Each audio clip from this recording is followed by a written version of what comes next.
Welcome to யாவரும் கேளீர். நான் உங்க பத்ரி பேசுறேன். உலகநாயகன் கமல்ஹாசன், ரஜினிகாந்த், லோகேஷ் கனகராஜ் இந்த காம்பினேஷன்ல ஒரு படம் உருவாகும் அப்படின்னு ஒரு தகவல் வந்தது.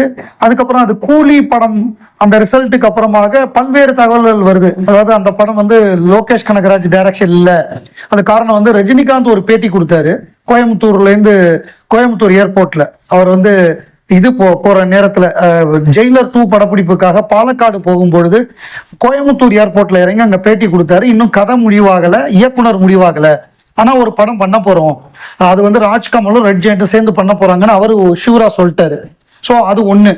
ஸோ அதனால என்னன்னா வரிசையா சில விஷயங்கள்லாம் வந்தது. ஒன்று, லோகேஷ் கனகராஜ் கமல்ஹாசன் ரஜினிகாந்த் அந்த படத்துல இருந்து தூக்கப்பட்டாரு, அவர் கிடையாது. கூலி படத்தோட ரிசல்ட் ரஜினிகாந்துக்கு ஷாக்கிங்கா இருந்ததுனால அவர் வேணான்ட்டாரு அப்படின்னு ஒன்று. நம்பர் 2, அதுக்கப்புறம் அமீர் கான் அண்ட் லோகேஷ் கனகராஜ் சேர்ந்து ஒரு படம் பண்றதா இருந்தது. அந்த படம் டிராப் ஆயிடுச்சு. அமீர் கானுக்கு கூலியில அவரை கேவலப்படுத்திட்டாங்க. பயங்கர ட்ரோல் வேற. அமீர் கானை போட்டு அந்த பீடி வாங்கி குடிக்கிற மாதிரி அவரை கேவலப்படுத்தி, அவ்வளவு பெரிய லெஜெண்டு அவர் தங்கல்லாம் பண்ணி 2000 கோடி வசூல் பண்ணவரை கேவலப்படுத்திட்டாங்க. அதனால அவர் கடுப்பாயிட்டாரு, அதை டிராப் பண்ணிட்டாரு. அப்புறம் 3வதா இப்போ லேட்டஸ்டா கைதி 2 டிராப் ஆயிடுச்சு பிகாஸ் ஆஃப் கிரியேட்டிவ் டிஃபரன்ஸ்னு சொல்றாங்க. மெயினா எஸ்ஆர் பிரபு இப்ப மிகப்பெரிய பண சிக்கல்ல இருக்காரு, ஏகப்பட்ட சிக்கல். அவர் அந்த மார்ஷல் படம், அந்த ஏற்கனவே வாவாத்தியரை படம் ரிலீஸ் பண்றதே அவருக்கு பெரும்பாடா இருக்கு. இதுல அவர் எங்க இருந்து கைதி 2 எடுக்க போறாரு, அதனால கைதி 2 டிராப் ஆயிடுச்சு. ஸோ இப்போ லோகேஷ் கனகராஜ் வீட்டுல சும்மா தான் உட்காந்துருக்காரு, அவருக்கு படமே இல்லைங்கிற மாதிரி தகவல் சொல்லிட்டு இருந்தாங்க. ஆனா அதுல ஒரு சின்ன ஒரு மாறுபாடு. நேத்திக்கு ஒரு தகவல் வந்தது. என்னன்னா, உலகநாயகன் கமல்ஹாசன் லோகேஷ் கனகராஜ் மேல ரொம்ப கான்பிடென்டா இருக்காரு, நீ எதை பத்தியும் கவலைப்படாத, ஏற்கனவே பெசன் நகர்ல போட்டிருந்த ரூம் கூலிக்காக அவருக்காக ஆபீஸ் போட்டு கொடுத்துருந்தாங்க, அதையே கண்டினியூ பண்ண சொல்லிட்டாரு. ஸோ இந்த மாசத்துல இருந்து ராஜ்கமல்ல ரெண்ட் கொடுத்துருவாங்க. ஸோ அந்த மாதிரி பண்ணி நீ கதையை நல்லா ஸ்ட்ராங்கா பண்ணு, நான் ரஜினிகிட்ட நான் பேசிக்கிறேன், கன்வின்ஸ் பண்ண வேண்டியது என் பொறுப்பு, நீ நல்லா ஸ்ட்ராங்கான ஒரு கதையோட வா அப்படின்னு சொல்லி அனுப்பிச்சு விட்டாராம். படம் அடுத்த வருடம் ஜூன் ஜூலைல ஆரம்பிக்கும். ஏன்னா ஜூன் மாசம் ஜெயிலர் 2 ரிலீஸ் ஆகும். அதுக்கப்புறம் தான் இந்த படத்துடைய ஷூட்டிங் ஆரம்பிக்கணும்னு சொல்றாங்க. ஸோ குருநாதர் கமல் தன்னுடைய மாணவன், தன்னுடைய சிஷ்யனை ஸ்ட்ராங்கா சப்போர்ட் பண்றாரு. அதனால நிச்சயம் அவர் தான் இயக்குனராக இருப்பாரு. கதையை கரெக்டா விக்ரம் படத்துக்கு பண்ண மாதிரி கரெக்டா டைம் எடுத்து அழகா பண்ணார்னா மாபெரும் ஒரு வெற்றி படத்தை அவர் கொடுக்கலாம். திருப்பி ஒரு கம்பேக்கா இருக்கும் லோகேஷ் கனகராஜுக்கு. ஆண்டவர் கைவிட மாட்டார் தன்னுடைய ரசிகனை. நம்ம ஒரு பக்கம் உலகநாயகன் கமல்ஹாசன் அவர்களுக்கு தாதா சாஹேப் பால்கே அவார்டு ரொம்ப நாளைக்கு முன்னாடியே கொடுத்துருக்கணும், அது ஒரு 20 வருடங்களுக்கு முன்னாடியே கொடுத்துருக்கணும், இன்னும் கொடுக்காம இருக்காங்க அப்படின்னு சொல்லி நம்ம வருத்தப்பட்டுக்கிட்டு இருக்கோம். இது அரசியல் காரணங்கள்னாலதான் இது கொடுக்கல. அதுவும் பிஜேபி 2014 வந்ததுக்கு அப்புறம் கமல்ஹாசனை சுத்தமா எதுவுமே கொடுக்க கூடாது அப்படின்னு முடிவு பண்ணிட்டாங்க. ஏன்னா அவர் ஆப்போசிட்டா ஒர்க் பண்றாரு, அவர் இந்தியா கூட்டணிக்கு வேலை பார்க்கறாருங்கிறதுனால இவர் நம்ம எதிரின்னு முடிவு பண்ணி அவரை டோட்டலா காலி பண்ணணும்னு முடிவு பண்ணிட்டாங்க. இப்ப அதுக்கப்புறம் ரஜினிகாந்த் எல்லாம் கமலோட பயங்கரமான ஜூனியர், அவருக்கு கொடுத்தாங்க. இப்ப மோகன்லால் கொடுத்துருக்காங்க. மோகன்லால் திறமையானவர் தான், அதுல மாறுபட்ட கருத்து கிடையாது. நம்ம இந்த பக்கம் ஒரு பக்கம் நம்ம வருத்தப்பட்டுக்கிட்டு இருக்கும் பொழுது, மறுபக்கம் உலகநாயகன் கமல்ஹாசன் அவர்கள் மோகன்லால் தன்னுடைய நண்பர் மோகன்லாலுக்கு வாழ்த்து தெரிவிச்சிருக்காரு.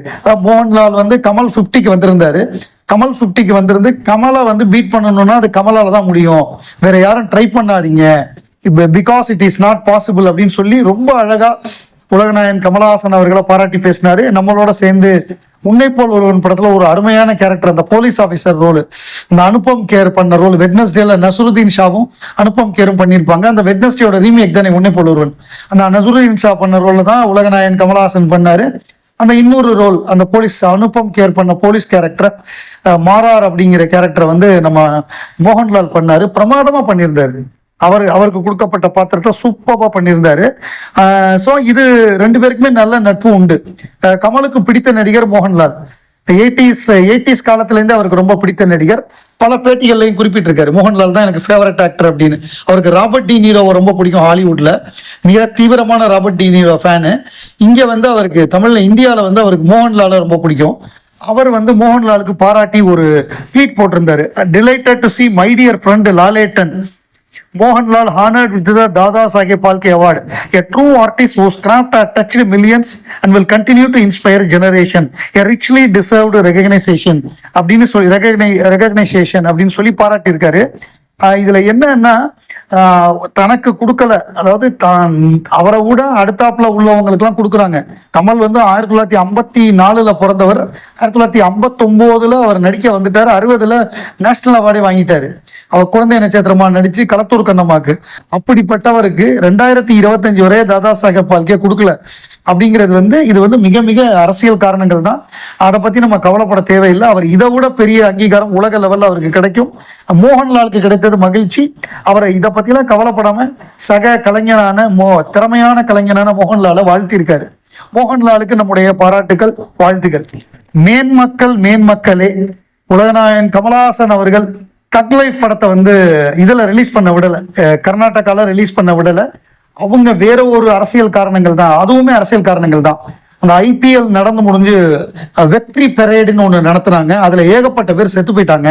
அது பெரிய பூகம்பமா வெடிக்க கூடாதுங்கிறதுக்காக இந்த பிரச்சனையை கிளப்பி விட்டு அதை அமுக்கி அப்படியே நைஸா தப்பிச்சிட்டாங்க காங்கிரஸ் கவர்மெண்ட். ஸோ அதுதான் அரசியலுக்காக பண்ணப்பட்டது. பட் அப்படி இருந்தாலும் கமலஹாசனை பொறுத்தவரைய எல்லாரையும் நேசிக்கக்கூடிய ஒரு மாபெரும் ஒரு உன்னதமான கலைஞன், உன்னதமான மனிதனாக தான் அவர் இருக்காரு. கன்னட எழுத்தாளர், மாபெரும் ஒரு எழுத்தாளர். அவருடைய மறைவு, ஒருத்தருடைய மறைவு, வி செலிபிரேட்டட் அவர் modern day story telling godfather Shri SL Bhyrappaji. Bhyrappa வந்து மறைஞ்சிட்டாரு. அவர் வந்து அவருடைய எழுத்துக்களை வந்து நம்ம கொண்டாடணும். அவருடைய மறைவுக்கு வந்து என்னுடைய ஆழ்ந்த இரங்கல்கள். கன்னடர்கள் வந்து நமக்கு மாபெரும் ஒரு எழுத்தாளரை நமக்கு கொடுத்துருக்காங்க. அவருடைய எழுத்து வந்து இன்னும் உயிரோட இருக்கும். அவர் மறைந்தாலும் அது இன்னும் பல பேருக்கு வந்து வழிகாட்டியா இருக்கும். Future generation will learn longevity from his words. His legacy will transcend Parvas. Thank you, sir, for teaching us how to read mythology and the history is embedded within its folds. Mythology எப்படி படிக்கணும், அதுக்குள்ள வரலாறு இருக்கிறத அதுலேருந்து எப்படி எடுத்துக்கணுங்கிறத கற்றுக் கொடுத்த Sri SL Byrappa அவர்களுடைய மறைவு, அதற்கு வந்து கமலஹாசன் அவர்கள் ஆழ்ந்த இரங்கலை தெரிவிச்சிருக்காரு. நம்முடைய ஆழ்ந்த இரங்கல்கள். இன்னைக்கு மறைந்த மாபெரும் பாடகர், பாடும் நிலா, god of playback singing Balu அவர்கள், எஸ்பி பாலசுப்ரமணியம் அவர்களுடைய நினைவு நாள். அது வந்து அந்த கொரோனா காலகட்டத்தில் நம்முடைய மாபெரும் இழப்பு வந்து எஸ்பிபி அவர்கள்.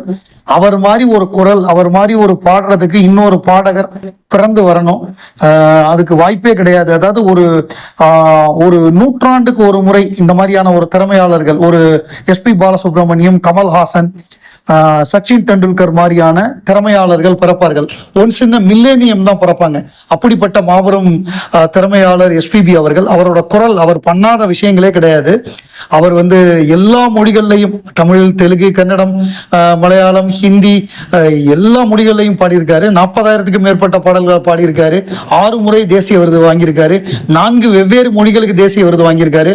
அவர் ஹிந்தியில முதல் தேசிய விருது வாங்கினது உலகநாயகன் கமலஹாசனுக்காக பாடின தேரே மேரே பீச் மே, அதாவது இது ஏக் தூஜே கேலியே படத்துக்கு வந்து எஸ்பிபி தான் பாடணும்னு பாலச்சந்தர் வந்து பிடிவாதமா இருந்து, ஏன்னா கமலுக்கு எஸ்பிபி குரல் தான் கரெக்டா இருக்கும் அப்படின்னு பிடிவாதமா இருந்து பாட வச்சாங்க. கமலுமே இன்சிஸ்ட் பண்ணாரு, அண்ணன் எஸ்பிபி தான் பாடணும்னு. லக்ஷ்மிகாந்த் பியாரிலால் எல்லா பாட்டையும் எஸ்பிபியை பாட வச்சாரு. எல்லா பாடலுமே பயங்கரமான ஹிட் ஆகி அதுக்கு அவருக்கு தேசிய விருது, அவர் முதல் பாடின பாட்டு ஃபர்ஸ்ட் ஹிந்தி சாங்லயே தேசிய விருது வாங்கியிருக்காரு. அதுக்கப்புறம் ஏகப்பட்ட விருது வாங்கியிருக்காரு. சங்கராபரணத்துக்கு விருது வாங்கியிருக்காரு, இன்னும் நிறைய வாங்கியிருக்காரு. அவருடைய குரலை கேட்காத ஒரு நாள் கூட கிடையாது. அவருக்கு நம்முடைய நினைவஞ்சலிகளை செலுத்திக் கொள்கிறோம். Remembering SPB sir on his death anniversary.